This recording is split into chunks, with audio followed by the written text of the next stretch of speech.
ভাইয়েরা আমার, বন্ধুরা আমার, চরমনের মরহুম পীর সৈয়দ ফজলুল করিম রহমাতুল্লাহ আলাই, হযরতে ফজলুল করিম রহমাতুল্লাহ আলাইহির একজন মুরিদ চরমনের মাহফিলের পথে রওনা হয়ে গেলেন। লঞ্চ যুগে তিনি চরমনের মাঠে যাবেন।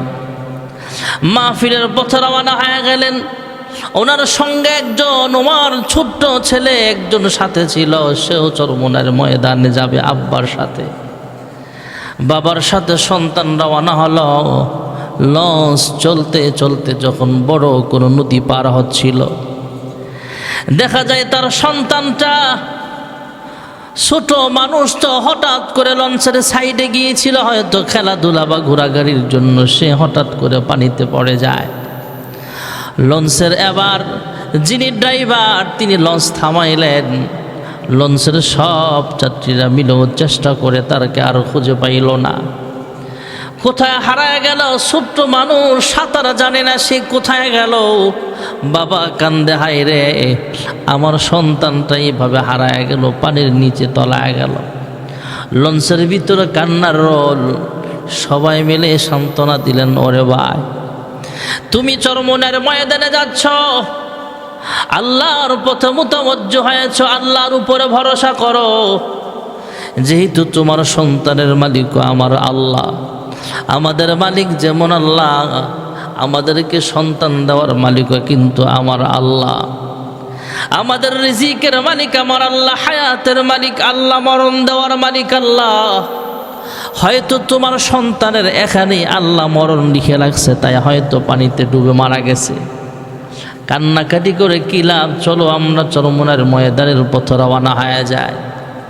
অনেকক্ষণ চেষ্টা তদবির করার পরও ছোট্ট বাচ্চাটাকে পানি থেকে উঠাইতে পারে নাই, খুঁজে পায় নাই।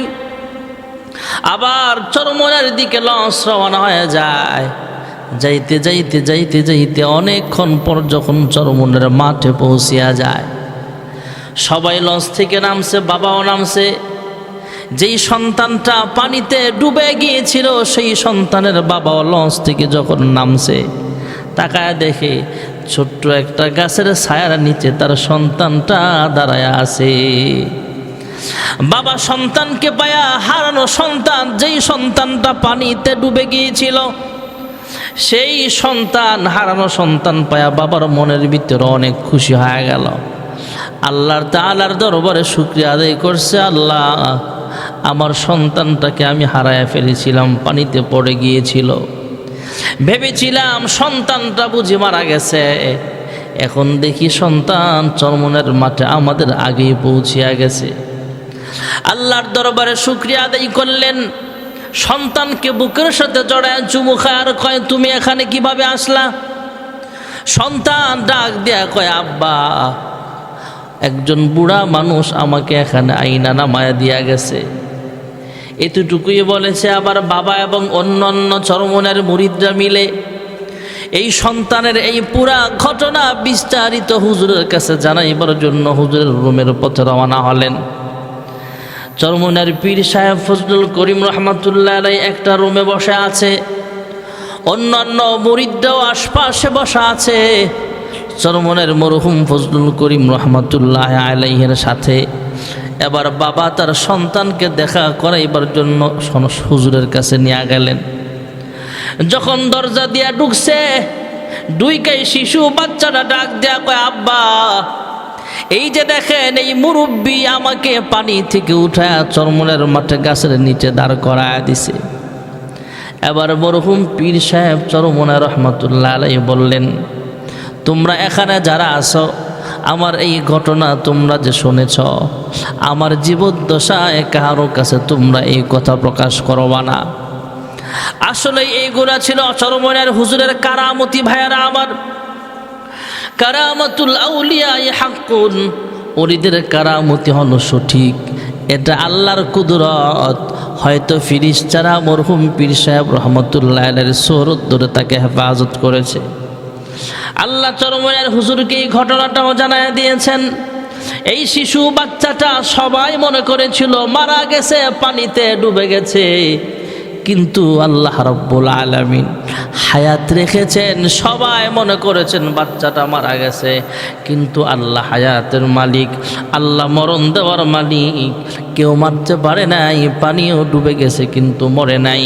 আল্লাহ থেকে হেফাজতে চরমনের মাঠে তার আব্বা লঞ্চ দিয়া গেলেন চরমনের ময়দানে।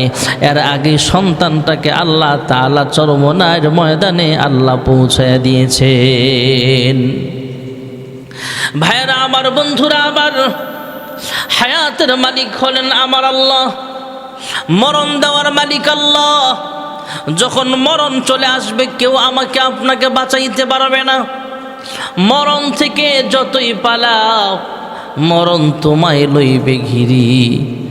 যদিও সুদূর আকাশ পানে পালাও সেথায় লাগিয়ে সিঁড়ি। কুল্লু নাফসিন যায়িকাতুল মাউত মৌতুকা আসিন কুল্লু নাফসিন শারিবু মৌতুকা আসিন কুল্লু নাফসিন শারিবু কবরু বাইতিন কুল্লু নাসিন দাখিলু। যখন মরণ চলে আসবে কেউ আমাকে আপনাকে বাঁচাইতে পারবে না। ওয়ালাউ কুনতুম ফি বুরুজিম মুশাইয়াদা। হযরতে দাউদ পয়গম্বর আলাইহিস সালাতু ওয়াস সালামের কাছে যখন আজরাইল চলে আসছে, হঠাৎ দাউদ পয়গম্বর আজরাইলকে ডাক দিয়া কয়, আপনি কে? তোমার পরিচয় কি বলো?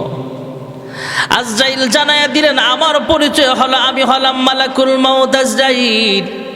আল্লাহ যখন হুকুম করে তারকে আমি আল্লাহর হুকুমে, আমি জিব্রাইল, আমি আজরাইল। জিব্রাইল আল্লাহর হুকুমে চলে, ইসরাফিল আল্লাহর হুকুমে চলে, মিকাইল আল্লাহর হুকুমে চলে, আমি আজরাইল আল্লাহর হুকুমে চলি। আল্লাহ যখন হুকুম করে যার হায়াত ফুরায়া যাবে আমি তার রূহটা কবজ করিয়া আল্লাহর কাছে নিয়ে যাই। মৌতুকা আসিন কুল্লু নাফসিন শারিবু মৌতুকা আসিন কুল্লু নাফসিন শারিবু কবরু বাইতিন কুল্লু নাসিন দাখিলু। আমাদের সকলেরই মরণ আসবে ভাইয়ারা আমার। জানি না আজকের এই বসা কার জীবনের শেষ বসা হয়ে যায়, আজকের ওয়াজ কার জীবনের শেষ ওয়াজ মাহফিল হয়ে যায় ভাইয়ারা আমার।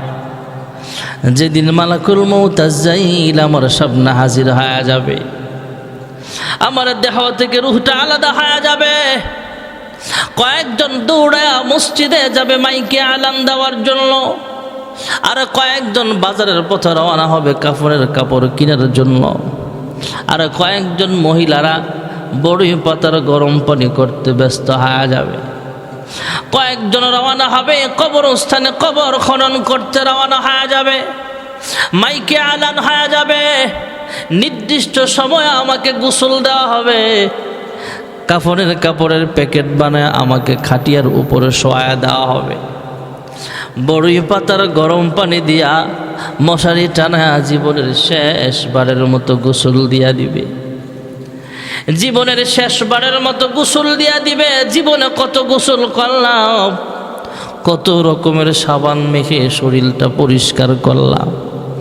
এমন একদিন সময় চলে আসবে রে ভাই, যেদিন নিজের শরীর পরিষ্কার করার মতো শক্তি আমার শরীরে থাকবে না, হাতে থাকবে না। জীবনে কত গোসল করলাম, নিজের ভেজা কাপড়টা পাল্টায় নতুন পোশাক পরলাম, ভেজা কাপড় পাল্টায় শুকনা কাপড় পরিধান করলাম।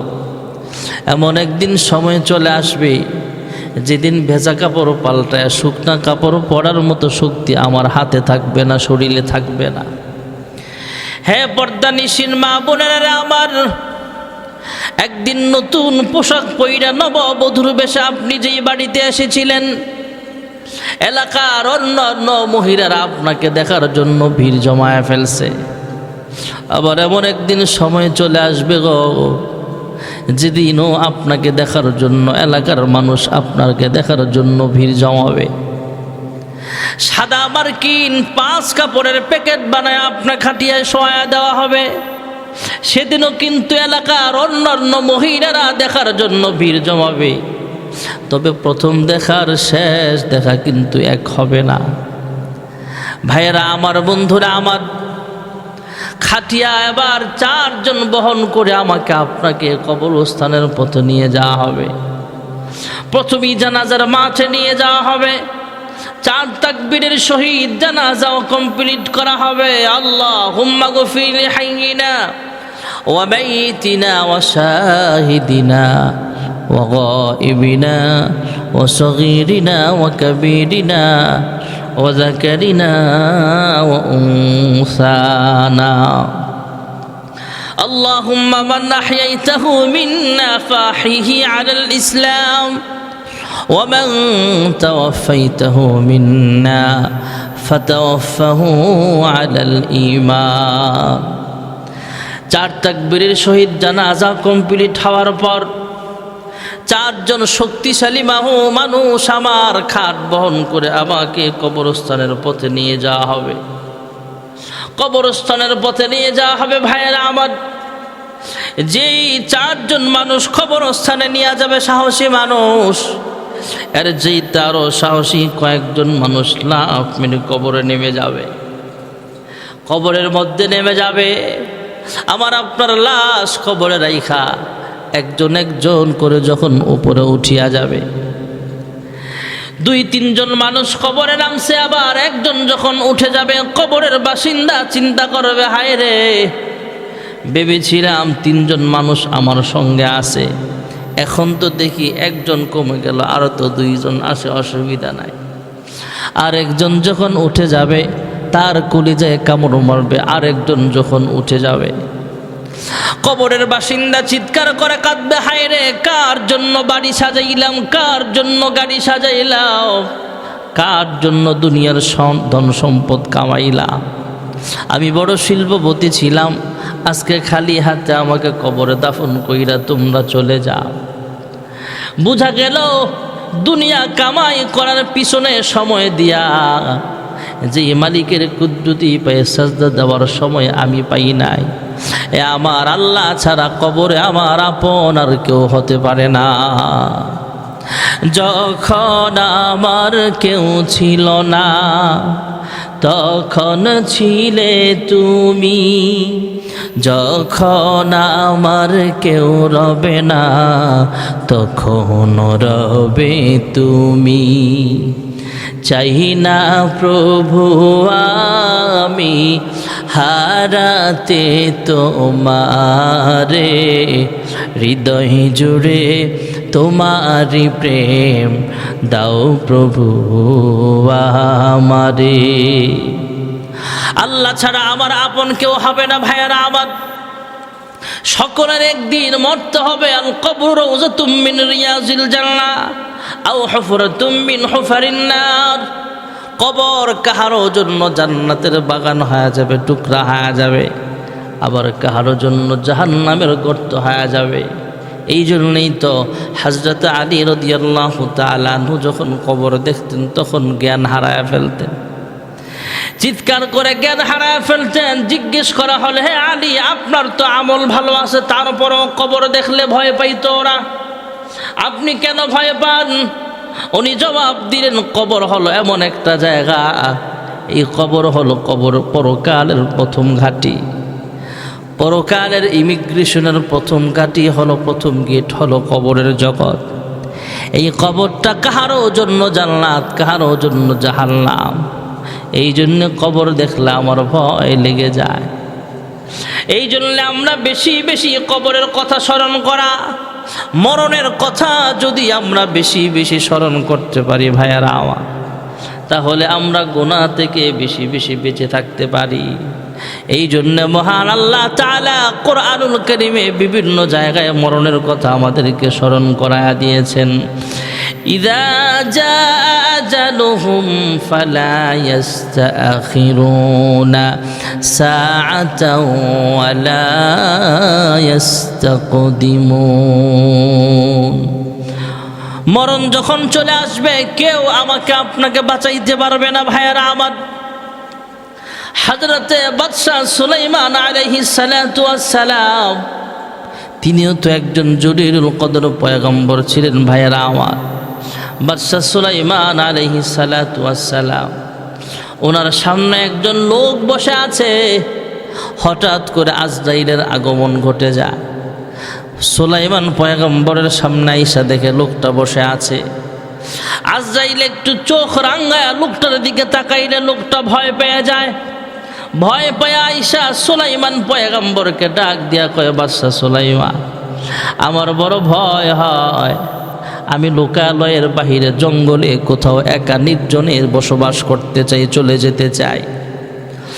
যেহেতু বাতাস আপনার কথা শুনে, বাতাস আপনার তাবে, আপনার হুকুমের গোলাম বানিয়ে দিয়েছেন আল্লাহ তাআলা, বাতাসের সাহায্যে আমাকে আফ্রিকার জঙ্গলের মধ্যে অমুক জায়গায় আমাকে পৌঁছায় দেন। বাদশা সুলাইমান বাতাসকে হুকুম করলে এবার লোকটাকে বাতাসে উড়ায় আফ্রিকার জঙ্গলের অমুক গাছের নিচে রাইখা দিলে। কিছুক্ষণ পর আজরাইল যখন সামনে চলে আসে, বাদশা সুলাইমান জিজ্ঞেস করলেন, হ্যাঁ ভাই আজরাইল, আমার সামনেই তো লোকটা বসা ছিল, আপনি চোখ রাঙ্গায় তাকাইলেন কেন? সে তো ভয়ে বাতাসের মাধ্যমে আমাকে বলেছেন, আমি বাতাসের মাধ্যমে আফ্রিকার জঙ্গলে পৌঁছায় দিয়েছি। বাদশা সুলাইমান ডাক দিয়া কয়, হে আজরাইল, আপনি এইভাবে চোখ রাঙ্গায়া লোকটার দিকে তাকানোটা উচিত হয় নাই, কেন তাকাইলেন? হযরত আজরাইল ডাক দিয়া কয়, হ্যাঁ বাদশা সুলাইমান, আমাকে আল্লাহ তাআলা একটা দায়িত্ব দিয়েছেন, মানুষের রূহ কবজ করা। কয়, হ্যাঁ, আল্লাহ তাআলা এই কথাও লিখে দিয়েছেন কোথায় কার মরণ হবে, কয়টার সময় হবে, কখন হবে, কোথায় হবে, সব ডিটেলস লেখা আছে, বিস্তারিত বর্ণনা দেওয়া আছে। আমি আমার ডায়েরিতে তাকায় দেখলাম টাইম মিল আছে, অমুক টাইমে এই লোকটার মৃত্যু হবে। জায়গাও লেখা আছে আফ্রিকার অমুক জঙ্গলের অমুক গাছের নিচে তার মরণ হয়ে যাবে। এখন তো আমি ওই লোকটাকে আফ্রিকার জঙ্গলের গাছের নিচে পাই নাই, খুঁজতে খুঁজতে আপনার কাছে এসে দেখে আপনার সামনে বসা আছে। এই লোকটার রূহ কবজ হবে, টাইম দেওয়া আছে, জায়গার নামও লেখা আছে, তবে এই লোকটা তো আফ্রিকার জঙ্গলে নাই, লোকটা আছে আপনার সামনে। আমি অবাক হইয়া তার দিকে চোখ রাঙ্গায়া তাকাইলাম। আল্লাহ তার মনের ভিতরে ঢাইলা দিছে, এই লোকটাও আপনাকে বলে দিয়েছে আফ্রিকার জঙ্গলে বাতাসের মাধ্যমে পাঠাইবার জন্যে। আপনিও বাতাসকে হুকুম করলেন লোকটাকে যাতে আফ্রিকার জঙ্গলের মধ্যে পৌঁছায় দেওয়া হয়। লোকটাকে আফ্রিকার জঙ্গলের অমুক গাছের নিচে বাতাস রাইখা চলে আসছে। আর আমিও টাইমিং দেখলাম, টাইমটাও মিলে গেছে, টাইম মতোই লোকটা গাছের নিচে আসছে, ওই জায়গাতেই তার রূহ কবজ করা হয়েছে। এরপরে আপনার সাথে দেখা করতে আমি চলে আসলাম। মরণ তোমার আসবে যেদিন, সেদিন পাশে কেউ রবে না। দুই দিনের এই দুনিয়াদারি, দুই দিনের এই দুনিয়াদারি কিছুই কাজে আসবে না। মরণ তোমার আসবে যেদিন, সেদিন পাশে কেউ রবে না। হযরতে বাদশা সুলাইমান আলাইহিস সালাতু ওয়াস সালামের তো আজব ঘটনা ওনার মরার সময়। বা সুলাইমা দাদে মুলকো সরওয়ারি, বা সুলাইমা দাদে মুলকো সরওয়ারি, শুধুমতে আও খাতে মশদে ওপরি। হযরতে বাদশা সুলাইমান আলাইহিস সালাতু ওয়াস সালাম যখন ওনার মরণের সময় চলে আসছে, ভাইয়েরা আমার, মরণের সময় যখন গলায় আসছে, বাদশা সুলাইমান আলাইহিস সালাতু ওয়াস সালামের কাছে আজরাইল চলে আসছে।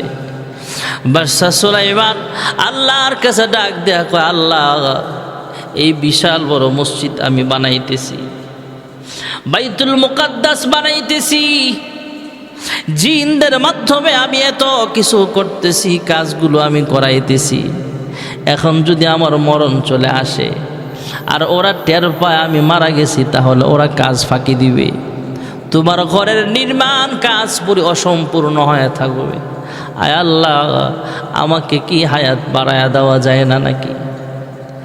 আল্লাহ তাআলার পক্ষ থেকে ঘোষণা হয়ে গেল, হে বাদশা সুলাইমান, মরণ যখন লেখা আছে টাইম মতোই তোমার মরণ হবে, অসুবিধা নাই। তবে তোমার মরা লাশটাকে আমি আল্লাহ এমনভাবে সাজায় রাখবো, আমার ঘরের হেফাজত আমি আল্লাহ করতে হবে, আমার ঘরের কাজ হবে, তোমারও সময় মতো মরণ হবে, অসুবিধা নাই। বাদশা সুলাইমান একটা গাড়ি একটা লাঠির উপরে ভর দিয়া দাঁড়ায় আছে, এমন সময় মরণ চলে আসে। আজরাইল রূহ কবজ করে নিয়ে গেছে, বাদশা সুলাইমান এইভাবে দাঁড়ায় আছে, মৃত লাশটাও দাঁড়ায় আছে। একজন পয়গম্বর তিনি হলেন হযরত বাদশা সুলাইমান আলাইহিস সালাম, যিনি মরার পরে ওনার লাশটাও আল্লাহর ঘরের খেদমত করেছেন।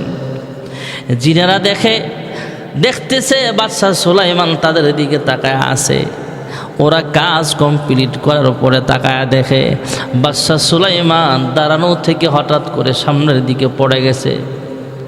সবাই পরীক্ষা নিরীক্ষা করে দেখলো বাদশা সুলাইমান আর অনেক আগেই দুনিয়া থেকে বিদায় হয়ে গেছে। তবে বাদশা সুলাইমান পয়গম্বরকে আল্লাহ এভাবে দাঁড়া করায় রাখছে আল্লাহর ঘরের অসম্পূর্ণ কাজগুলো সম্পূর্ণ করার জন্য। উনি যে লাঠির উপরে ভর দিয়া দাঁড়ায় আসিল, যখন মসজিদের কাজ কমপ্লিট হয়ে গেছে, ওই পোকা আইসা আল্লাহর হুকুমে লাঠির নিচে ক্ষয় করে দিছে, খায়া ফেলছে। লাঠিটাও সরে গেছে, বাদশা সুলাইমানও পড়ে গেছে। এরপরে বাদশা সুলাইমানের দাফনের কাজ সম্পন্ন করা হয়েছে। মরণ থেকে যতই পালাও মরণ তোমায় লইবে ঘিরি, যদিও সুদূর আকাশ পানে পালাও ছেতায় লাগিয়ে সিঁড়ি। কত মানুষ দুনিয়া থেকে বিদায় হয়ে যায়। গতকালে তো সদরঘাটে একটা লঞ্চের রশি সুইটা দুর্ঘটনায় 5 জন মানুষ দুনিয়া থেকে বিদায় হয়ে গেল। ভাইয়েরা আমার, বন্ধুরা আমার, ঢাকার একটা ফ্লাইওভারে এলিভেটেড এক্সপ্রেস ওয়াইয়ের উপরে একটা কোটি টাকা দামের গাড়িও জ্বলে পড়ে ছায়া হয়ে গেল। এদিক দিয়ে উত্তরবঙ্গে 2 জন মানুষ অ্যাক্সিডেন্টে দুনিয়া থেকে চাচা বাতিজা বিদায় হয়ে গেল। সদরঘাটে লঞ্চের রশি সুইটা একসাথে 5 জন মানুষ দুনিয়া থেকে বিদায় হয়ে গেল। যখন মানুষের মরণ চলে আসে কেউ তাকে বাঁচাইতে পারে না। এই জন্য ভাইয়েরা আমার, মরণের প্রস্তুতি আমাদের নেওয়া লাগবে। আল্লাহর হাবিব রাহমাতুল্লিল আলামিন দোয়া করতেন, আল্লাহ আমার মরণটা যেন শহীদি মরণ হয়, আমার মরণটা যেন শহীদি মরণ হয়। এই জন্য আমরাও আল্লাহর কাছে দোয়া করব, আয় আল্লাহ আমার মরণটা যেন শহীদি মরণ হয়, আমার মরণটা যেন ইমানদারের মরণ হয়, আমার মরণটা যেন আল্লাহর রাস্তায় হয়। মানুষের মরণ যদি না আসে পৃথিবীর কেউ তাকে মারতে পারে না। ভাইয়ারা আমার, হযরতে খালিদ ইবনে ওয়ালিদ রাদিয়াল্লাহু তাআলা আনহু সাহাবায়ে কিরামদের মধ্যে অনেক বড় যোদ্ধা ছিলেন। ভাইয়ারা আমার, খালিদ ইবনে ওয়ালিদ রাদিয়াল্লাহু তাআলা আনহু বলেছেন যে আমি জীবনে অনেকগুলো যুদ্ধে একসাথে হলাম, কাফেরদের বিরুদ্ধে যুদ্ধ করলাম। আমার টার্গেট ছিল, আমার নিয়ত ছিল আমি যেন যুদ্ধের ময়দানে মারা যাই, আমার যেন সরাসরি যুদ্ধের ময়দানে আমি হত্যা হই, যুদ্ধের ময়দানে যেন আমি নিহত হই, আমার মরণটা যেন যুদ্ধের ময়দানেই হয়। কাফেরদের হাতে যখন মারা যাব শহীদি মর্যাদা পাব, দিন প্রচারের জন্য, দিন কায়েমের জন্য জিহাদের ময়দানে যাচ্ছি। আমার টার্গেট ছিল, আমার নিয়ত ছিল যুদ্ধের ময়দানে এমনভাবে আমি যুদ্ধ করতাম যেমন একাই আমি 100, সামনে কেউ থাকবা না থাক, আমার সাথে কেউ আছে না না আছে সেটা দেখার সময় আমার নাই। আমার তলোয়ার সামনে বাড়তো, আমিও সামনে চলে যাইতাম, কাফেরদের বিরুদ্ধে এমনভাবে লড়াই করতাম। শতে শতে কাফের বেঈমান আমি খালিদ বিন ওয়ালিদের তলোয়ারের সামনে পরাজিত হয়েছে। এতগুলো যুদ্ধে আমি অংশগ্রহণ করলাম, আমার পুরাটা শরীর জাজরা হয়ে গেছে, কিন্তু যুদ্ধের ময়দানে আমার মরণ হয় নাই। উনি যখন মৃত্যুর বিছানায় সজ্জিত তখন বলে গেছে, আসলে মরণ মরণ যখন আসবে তখন অবশ্যই আসবে, কেউ ফিরাইতে পারবে না। আমার জীবনে অনেকগুলো যুদ্ধে অংশগ্রহণ করলাম, কেউ আমাকে মারতে পারল না, তবে স্বাভাবিকভাবে ঘরের ভিতরেই আমার মরণ হলো। কুল্লু নাফসিন যায়িকাতুল মাউত। সবার দুনিয়া থেকে বিদায় হওয়া লাগবে। হযরতে মূসা পয়গম্বর ঘন ঘন মালিকের সাথে কথা বলতেন, তিনিও তো বিদায় হয়ে গেলেন।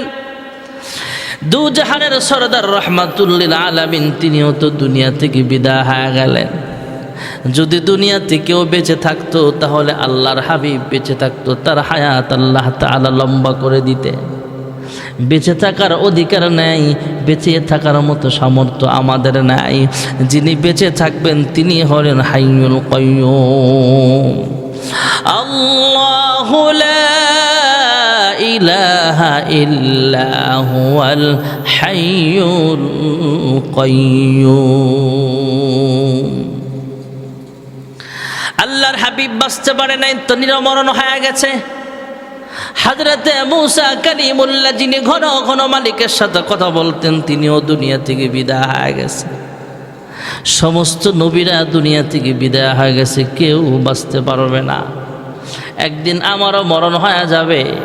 যিনি সব সময় বেঁচে থাকবেন হাইয়ুল কাইয়্যুম হলেন একমাত্র আমার আল্লাহ। আল্লাহু লা ইলাহা ইল্লা হুয়াল হাইয়ুল কাইয়্যুম।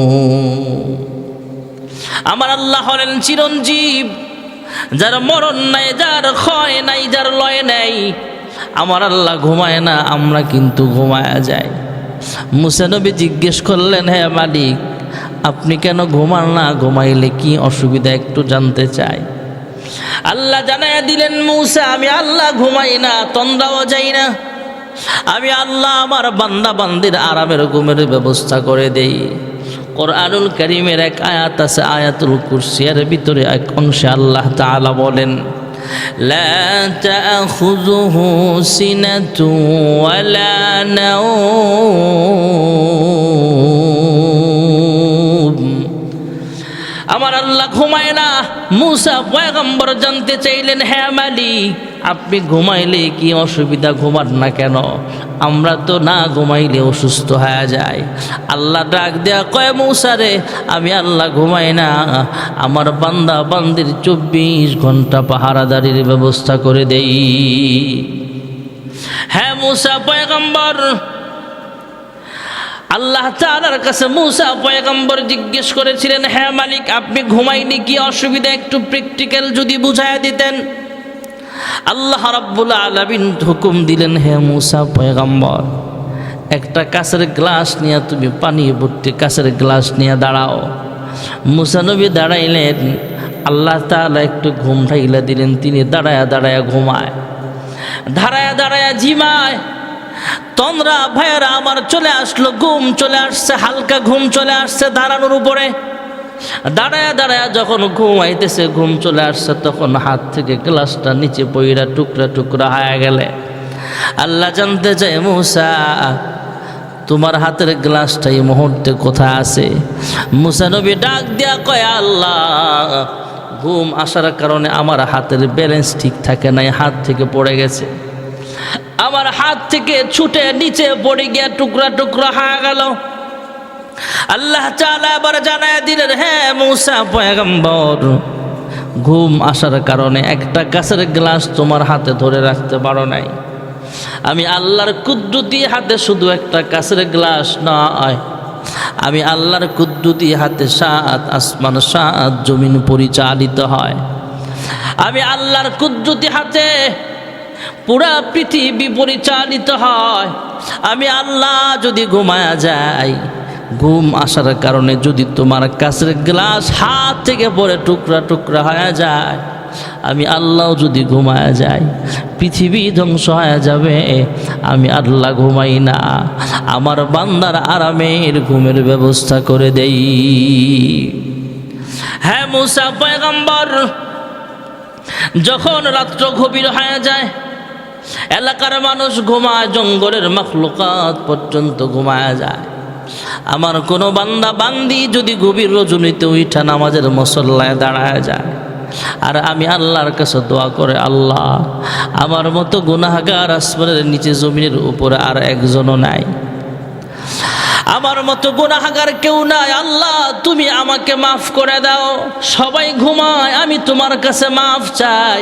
চেয়ারম্যানের দরওয়াজাটাও বন্ধ হয়ে গেছে, সংসদ ভবনে তালা দেওয়া, আয় আল্লাহ ইউনিয়ন পরিষদও তালা ঝুলানো, আয় আল্লাহ অন্য কোনো দরবার খোলা নাই, কিন্তু তোমার দরবার তো এখন খোলা আছে। তুমি ছাড়া কারি কাছে আমরা করি বরদান, তুমি বিনে কে বুঝিবে মনেরই বেদন। তুমি যদি মাফ না করো আল্লাহ বান্দারে, বলো তোমার বান্দা যাবে কার কাছে। আয় আল্লাহ তুমি আমাকে মাফ করে দাও। মুসা নবীকে আল্লাহ তাআলা জানায়া দিলেন, হ্যাঁ মুসা, আমি আল্লাহ যদি ঘুমায় যাই আমার বান্দা বান্দির ডাকের সাড়া দিবে কে? আমি আল্লাহ ঘুমাই না, যত রাতেই আমার বান্দা বান্দি আমার জিব্বাটা লড়ায়া লড়ায়া আমি আল্লাহকে আল্লাহ বলে ডাক দিবে, আমি আল্লাহর কাছে ক্ষমা চাইবে, আমি আল্লাহ ঘুমাই না। আমার বান্দার জিন্দিগির সব গুনাহ খাতাগুলো মাফ করে দেই। এই জন্য আল্লাহ হলেন হাইয়ুল কাইয়্যুম, আমরা মরণশীল, কখন জানি কার মরণ চলে আসে।